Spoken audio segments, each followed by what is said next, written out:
If I am asked to name the greatest personality of Assam who has contributed most to the Assamese life and culture, I would not have any hesitation in taking the name of Srimanta Sankardev as my choice. I am sure my co-patriots of the state wouldn't differ on my choice, for there is none in the history of Assam who has exercised so much influence on Assamese way of life, culture, literature and religion as Shankerdev has done. In fact, without his noble contributions, the Assamese culture and literature would not have been what it is today.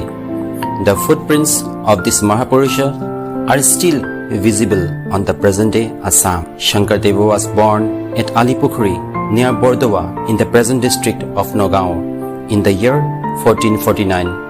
He lost his parents early in life and was brought up by his paternal grandmother. He started schooling at the age of 13 and seemed to have completed it by the age of 17 in 1470. He was a child prodigy who showed his intellectual brilliance at an early age. Soon thereafter he got married. However, 3 years later his wife passed away, leaving behind a daughter whom he married off in 1481. Then he set out on a pilgrimage to North India to seek wisdom and knowledge. In his pilgrimage, he is supposed to have met the famous Saint Kabir of North India, as well as many sages and wise men. On his return from pilgrimage, Sankadeva married again and began his second phase of life. Soon after his return from pilgrimage, Shankardeva got settled in Majuli Island and started preaching his new faith called Bhagavati Vaishnav Dharma. He stood against the meaningless rites and rituals of the day and preached a simple faith to the people. The principal point of his new faith was the Ek Sharanya Nam Dharma, that is, chanting the name of one God devotedly.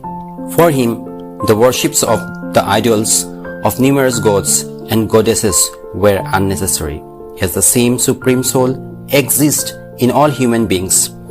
He taught that devotion, not salvation, is the aim of all human life.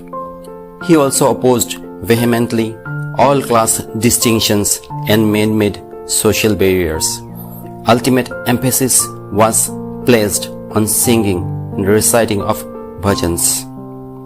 For this purpose, he wrote a book named Kirtan Ghosha, which till today has remained a priceless gem of Vaishnava thoughts. In the task of establishing the new faith, he was helped by his disciples named Madhavdev, Damodardev, Haridev, etc. After having set up the cult on a strong footing in the Ahom kingdom, Sankadeva with his disciples settled at Kuch Bihar, the capital of Kuch kingdom, in the year 1537. After a long earthly sojourn, 118 years, Sankadeva breathed his last in the year 1568, leaving behind a trail of immortal fame. Today, Srimanta Sankardev is remembered not only as a great religious reformer and preacher, but also as a great scholar and a renowned writer. Shankardeva greatly enriched Assamese language and literature and raised it to a high level of excellence.